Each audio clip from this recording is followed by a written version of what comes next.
आप देख रहे हैं इंडिया टाउन न्यूज भारत की बात। नमस्कार, आप देख रहे हैं इंडिया टाउन न्यूज भारत की बात और मैं हूं आपके साथ सुरभि शुक्ला। स्वागत है आपका हमारे खास बुलेटिन दुर्ग भिलाई की खबरों में। तो चलिए बुलेटिन में जाने से पहले एक नजर डालते हैं आज की हेडलाइंस पर। राम के नाम पर सियासत या आस्था से विश्वासघात, दुर्ग में कांग्रेस का बीजेपी आरएसएस पर बड़ा हमला। नशे में ड्राइविंग पर बड़ा एक्शन, 26 चालक कोर्ट पहुंचे, यातायात पुलिस का विशेष अभियान, ब्रेथ एनालाइजर से सघन जांच। हथियार लेकर घूम रहा युवक हुआ गिरफ्तार, आरोपी के कब्जे से धारदार हथियार हुआ बरामद, न्यायिक रिमांड पर भेजा गया आरोपी। अब पिंक पेट्रोलिंग का पहरा, 14 महिला सुरक्षा दस्ते दिन रात संभालेंगे मोर्चा, महिला सुरक्षा का खास इंतजाम। बरसात के मौसम में बढ़ते मच्छरों और मौसमी बीमारियों के खतरे को देखते हुए नगर पालिका निगम भिलाई ने अब रोकथाम का मोर्चा संभाल लिया है। डेंगू, मलेरिया और अन्य मच्छर जनित बीमारियों पर लगाम लगाने के लिए निगम की स्वास्थ्य टीम सिर्फ सड़कों और नालियों तक ही नहीं बल्कि लोगों के घरों और आसपास के इलाकों तक पहुंचकर अभियान चला रही है।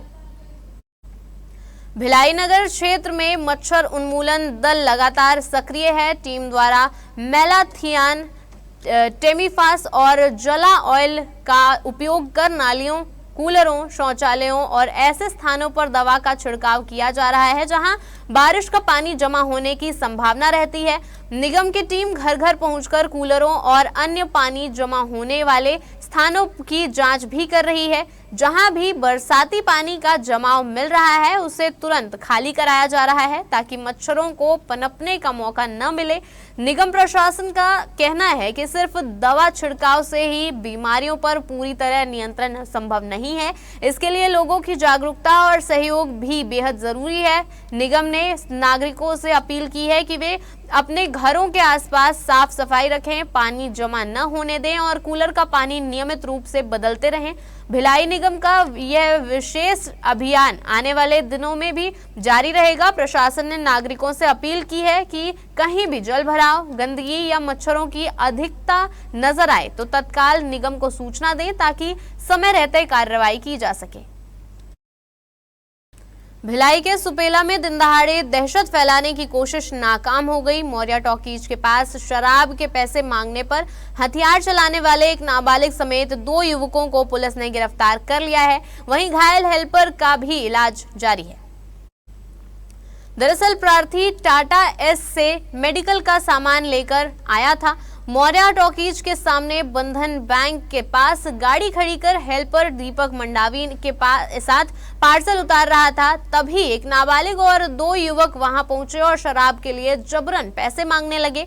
पैसे देने से मना करने पर आरोपियों ने गाली गलौज शुरू कर दी, जान से मारने की धमकी दी और नाबालिग ने जेब से धारदार हथियार निकालकर दीपक के बाएं हाथ की कोहनी पर वार कर दिया। जी हां, आपको बता दें कि लोगों की मदद से घायल दीपक को तुरंत अस्पताल पहुंचाया गया। सूचना मिलते ही थाना सुपेला पुलिस एक्टिव हुई।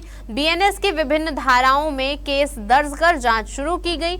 मामले में पुलिस ने कार्रवाई करते हुए एक अपचारी बालक को मौके से ही हिरासत में ले लिया है। वहीं घेराबंदी कर 2 अन्य आरोपियों महेश सागर और हरप्रीत सिंह उर्फ वंश को भी दबोच लिया। साइबर अपराधियों के लिए बैंक खाते उपलब्ध कराना अब भारी पड़ गया। जी हां, आपको बता दें कि दुर्ग पुलिस ने ऐसे 8 लोगों पर शिकंजा कसा है जिन्होंने चंद हजार रुपयों के लालच में अपने बैंक खाते साइबर ठगों को सौंप दिए थे। पुलिस की जांच में खुलासा हुआ कि इन खातों का इस्तेमाल ऑनलाइन ठगी की रकम को इधर से उधर पहुंचाने और अपराध की रकम छिपाने के लिए किया जा रहा था। पुलिस मुख्यालय के निर्देश पर चल रहे साइबर अपराध और म्यूल अकाउंट खातों के खिलाफ विशेष अभियान के तहत थाना छावनी, उतई, दुर्ग, कोतवाली और एसीसीयू की संयुक्त टीम ने तकनीकी निगरानी और बैंकिंग ट्रांजैक्शन की गहन जांच की। जांच के दौरान सामने आया है कि आरोपी अपने बैंक खाते, एटीएम कार्ड, पासबुक, चेकबुक और खाते से जुड़े मोबाइल नंबर तक साइबर अपराधियों को उपलब्ध करा रहे थे। आपको बता दें कि इसके बदले उन्हें 10 से 15,000 रुपए तक का लालच दिया गया, लेकिन इन खातों से गुजर रही ठगी की रकम ने आखिरकार उन्हें पुलिस की गिरफ्त तक पहुंचा दिया।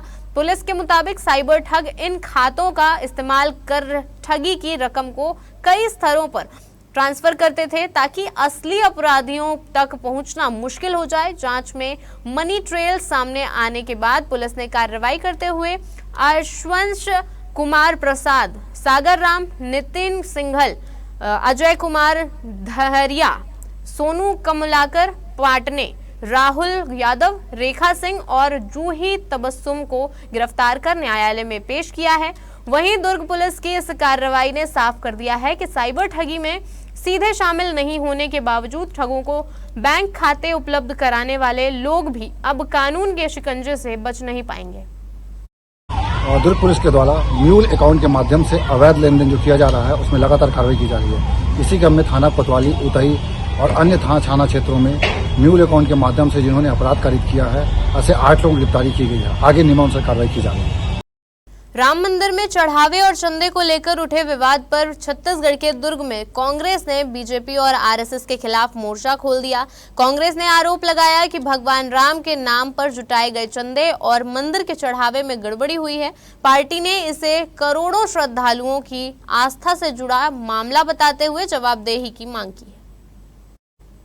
दुर्ग के राजीव भवन में आयोजित प्रेस वार्ता में प्रदेश कांग्रेस कमेटी के नेताओं ने राम मंदिर से जुड़े कथित चंदा और चढ़ावा विवाद को लेकर बीजेपी और आरएसएस पर तीखा हमला बोला। प्रदेश महामंत्री गिरीश देवांगन ने कहा कि यह केवल आर्थिक अनियमितता का मामला नहीं बल्कि करोड़ों राम भक्तों के विश्वास से जुड़ा गंभीर विषय है। दरअसल कांग्रेस का आरोप है कि राम मंदिर निर्माण के दौरान देश भर के श्रद्धालुओं से बड़ी मात्रा में चंदा एकत्र किया गया था, लेकिन उस राशि और अब मंदिर के चढ़ावे को लेकर पारदर्शिता नहीं बरती गई।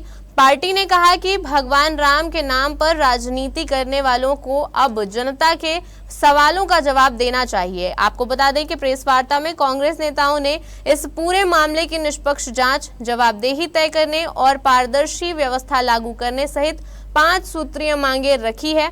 वहीं इस दौरान तीनों जिला कांग्रेस अध्यक्ष राकेश ठाकुर, धीरज बाकलीवाल, मुकेश चंद्राकर सहित बड़ी संख्या में पदाधिकारी और कार्यकर्ता मौजूद रहे। अभी तक जो एसआईटी की जांच जिस दिशा में चल रही है और जिस एसआईटी में जो लोग हैं उनके ऊपर विश्वास तो किया नहीं जा सकता, इसलिए कांग्रेस पार्टी ने प्रमुखता से ये मांग की है कि सर्वोच्च न्यायालय की देखरेख में इसकी जांच हो। पूरे देश में लंबे समय से राम भगवान के नाम पर विभिन्न प्रकार के चंदा किए गए हैं, चाहे राम मंदिर निर्माण को लेकर हो, चाहे अभी मंदिर निर्माण होने के बाद करोड़ों रुपया के चढ़ावे की बात है। तो निर्माण से लेकर अभी तक सबकी बड़ी गंभीरता से जांच करने की आवश्यकता है, क्योंकि ये हजारों करोड़ों भारतीयों के, हिंदुओं के श्रद्धा, आस्था और विश्वास का कुठाराघात हुआ है, जिसे हिंदुस्तान नहीं सहेगा। कई ऐसे मामले नहीं, देखिए, केंद्र सरकार को राम जन्मभूमि तीर्थ क्षेत्र ट्रस्ट के निर्माण की जवाबदारी दी गई थी। उसमें अध्यक्ष को छोड़ दें, बाकी महासचिव चंपत राय बंसल, चाहे गोविंद राव, अनिल मिश्रा, इस प्रकार के जो लोग हैं, सारे लोग जानते हैं, उस राम जन्मभूमि क्षेत्र के सारे पदाधिकारी जानते हैं कि ये तीनों ही पावरफुल थे और ये तीनों के अनुमति के बिना वहाँ एक पत्ता भी खड़क नहीं सकता था। तो चलिए, अब वक्त हो चुका एक छोटे से ब्रेक का। बने रहिए इंडिया टाउन न्यूज के साथ। क्या आप बाल झड़ने से परेशान हैं? अब अपनाइए प्रकृति की शक्ति, पाइए घने चमकदार बाल और खूबसूरत दमकती त्वचा। प्रकृति का वरदान Rukhsana shine herbal beauty combo kit, प्राकृतिक जड़ी बूटियों से तैयार। अब पाइए खूबसूरत चमकते बाल और त्वचा। हर्बल गुणों से भरपूर ये कॉम्बो आपके बालों और त्वचा की देखभाल में मदद करता है। अब उपलब्ध Amazon, फ्लिपकार्ट और नीचे दिए गए लिंक पर। अभी ऑर्डर करें और हर्बल केयर का अनुभव लें। जाम छलका तो जेब भी खाली और दिन भी अदालत में गुजरा। जी हां, आपको बता दें कि दुर्ग में नशे में वाहन चलाने वालों के खिलाफ यातायात पुलिस का ऐसा अभियान चला कि 26 चालक सीधे कोर्ट पहुंच गए। किसी पर 20,000 तक का जुर्माना लगाया गया तो शराब पीकर यात्री बस चला रहे चालक को कोर्ट ने अनोखी सजा सुनाते हुए सुबह 11 बजे से शाम 6 बजे तक न्यायालय परिसर में मौजूद रहने का आदेश दिया। दुर्ग यातायात पुलिस ने विशेष अभियान के तहत जिले भर में सुबह 6 बजे से रात 12 बजे तक सघन चेकिंग की। ब्रेथ एनालाइजर से दोपहिया, कार, ऑटो, बस, स्कूल बस और मालवाहक वाहनों के चालकों की जांच की गई। इस दौरान नशे में वाहन चलाते मिले 26 चालकों के खिलाफ कार्रवाई कर उन्हें न्यायालय में पेश किया गया। कोर्ट ने सभी पर 12,000 से 20,000 रुपए तक का जुर्माना लगाया है। आपको बता दें कि इस अभियान की सबसे बड़ी कार्रवाई उस बस चालक पर हुई जो शराब के नशे में यात्रियों से भरी बस चला रहा था। कोर्ट ने आर्थिक दंड के साथ उसे सुबह 11 बजे से शाम 6 बजे तक न्यायालय परिसर में उपस्थित रहने की सजा भी सुनाई है। इस संबंध में यातायात पुलिस का कहना है कि सड़क हादसों पर लगाम लगाने के लिए यह अभियान लगातार जारी रहेगा। आंकड़े भी बताते हैं कि पुलिस की सख्ती पहले से कहीं ज्यादा बढ़ी है। वर्ष 2026 के पहले 6 महीनों में नशे में वाहन चलाने के 1,752 मामलों में कार्रवाई की गई, जबकि पिछले वर्ष इसी अवधि में यह संख्या 569 थी। यानी इस बार कार्रवाई 3 गुना से भी अधिक है। दुर्ग जिले में महिलाओं और बालिकाओं की सुरक्षा को लेकर पुलिस ने एक नई पहल की शुरुआत की है। भिलाई के सेक्टर 6 स्थित पुलिस कंट्रोल रूम से पिंक पेट्रोलिंग अभियान का आगाज किया गया, जहां वरिष्ठ पुलिस अधीक्षक विजय अग्रवाल ने हरी झंडी दिखाकर 14 विशेष टीमों को रवाना किया। आपको बता दें कि अब जिले के संवेदनशील इलाकों, स्कूल, कॉलेजों, कोचिंग सेंटरों और भीड़भाड़ वाले क्षेत्रों में पुलिस की ये खास टीमें लगातार नजर रखेंगी। इन टीमों में तैनात जवान सिर्फ गश्त ही नहीं करेंगे बल्कि महिलाओं, छात्राओं, बच्चों और वरिष्ठ नागरिकों को जरूरत पड़ने पर तुरंत सहायता भी उपलब्ध कराएंगे। दुर्ग पुलिस ने महिला सुरक्षा के लिए जिले के 13 थाना क्षेत्रों के साथ एक रक्षा टीम को मिलाकर कुल 14 पिंक पेट्रोलिंग यूनिट तैयार की है। हर टीम में 4 पुलिसकर्मी तैनात रहेंगे और टीम की कमान एक PSI स्तर के अधिकारी के हाथों में होगी। आपको बता दें कि इसमें खास बात यह है कि ये टीमें स्कूल और कॉलेज खुलने एवं छुट्टी के समय विशेष निगरानी रखेंगी ताकि छात्राओं की सुरक्षा को मजबूती मिल सके। आपको बता दें वहीं डायल 112 या महिला संबंधित शिकायत मिलने पर ये टीमें बिना देरी किए मौके पर पहुंचकर मदद और आवश्यक कार्रवाई करेगी। पिंक पेट्रोलिंग की मॉनिटरिंग और बेहतर संचालन की जिम्मेदारी DSP भारती मरकाम और DSP आकर्षी कश्यप संभालेंगी। वहीं पुलिस का दावा है कि इस पहल से महिलाओं में सुरक्षा का भरोसा बढ़ेगा और असामाजिक तत्वों पर भी प्रभावी नजर रखी जा सकेगी। अब भिलाई की सड़कों पर सिर्फ पेट्रोलिंग नहीं बल्कि महिला सुरक्षा का खास पहरा होगा, जहां हर मदद के लिए तैयार रहेंगी दुर्ग पुलिस की ये 14 पिंक टीमें। भिलाई में पुलिस अब सुरक्षा व्यवस्था को मजबूत करने के लिए आम नागरिकों को भी अपनी मुहिम का हिस्सा बना रही है। चौकी अजूरा पुलिस ने ऑपरेशन विश्वास और जन मित्र योजना के तहत ई-रिक्शा एवं ऑटो चालकों के साथ एक विशेष जन जागरूकता बैठक आयोजित की।